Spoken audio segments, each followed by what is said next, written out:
everyone, it's me, the Otaku Fango here to review episode 23 of Boku no Hero Academia Season 3.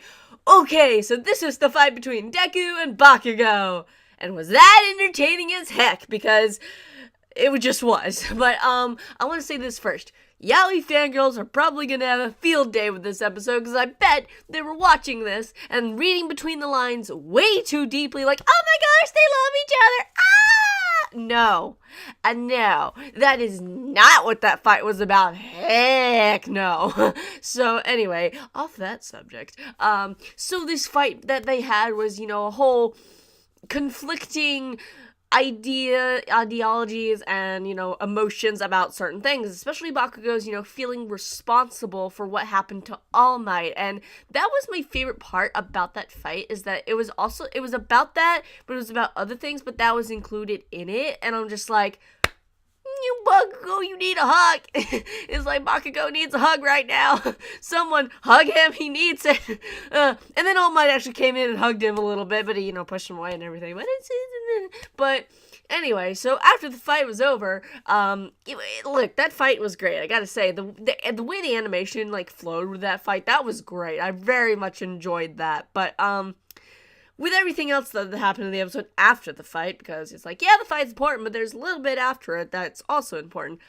I think it's very important to mention that All Might says that they are proper rivals now. And I'm like, that's very interesting. Because now they're at a point where they still want to surpass each other. And I'm like, guys, really, come on. I get it, but it's just like, really, boys, okay.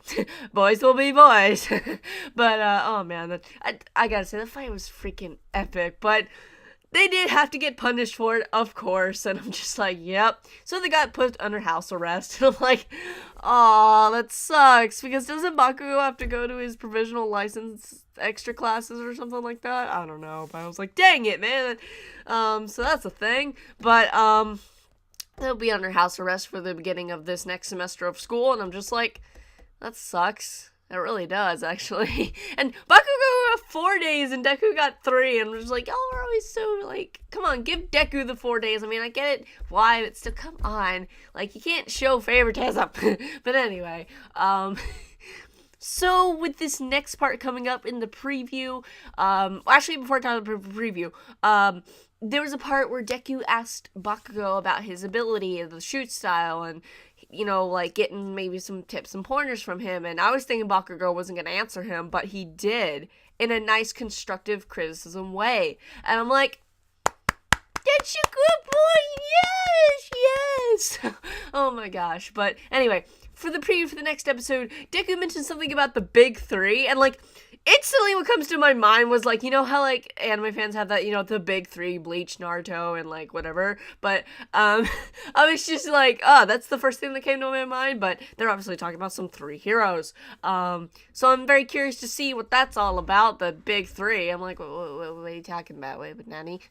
But other than that, that's pretty much all that happened in this episode, but it was very enjoyable. I was very excited for this fight, and it did not disappoint me at all. So, and it looks like also some villains are going to start making some moves next episode.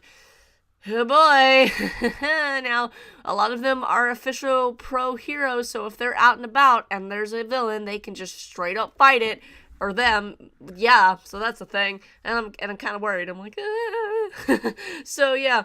But I'm sure, pro heroes will come along and help. I mean, they are pro heroes, but, whatever. Older, more experienced pro heroes. So, anyway, what did you guys think of this episode? What do you think is going to happen next? And I'll see you guys in whatever I review next. Bye!